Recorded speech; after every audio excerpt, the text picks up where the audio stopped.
Сөйлесу барысында адамның көзіне тіке қарау керекпіз бе деген осындай бір сұрақтарға мынадай бір жауаптар естіп жатамын мен. Я адамның көзіне қарауға ұялатын болсаңыз төбесі жағына қараңыз, немесе шекесіне қараңыз деп жатады. Жоқ, бұл өте күлкілі ақпараттың бірі деп білемін.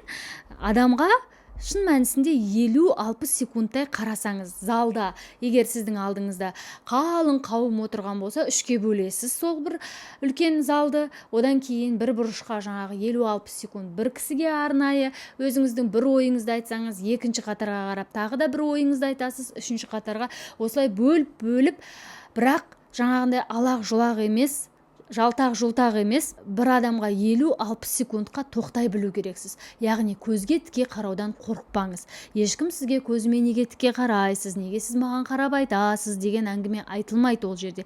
Шын мәнісінде тыңдауға келіп отырған адам болса, сіз оның көзіне қарауға еш ұялмаңыз. Ойыңызды айтып толықтай біткен уақытта келесі жаққа ауысып, келесі бір қатардағы бір кісіге арнайы көзіне тіке қарап айтқаныңыз дұрысы сол болады. Себебі шын мәнісінде көзге қараудан ұялған уақытта сіз не өтірік айтып тұр деген сияқты сезілесіз, не сіздің ақпаратыңыз шынайы емес. Яғни көз жеткізбей ақпаратты бір жерден ала салып айтқандай болып көрінесіз. Ал егер сіз тіке қарап айтсаңыз, бұл сіздің сенімділігіңіздің белгісі. Көзге тіке қарап сөйлеу сенімділіктің 100% белгісі.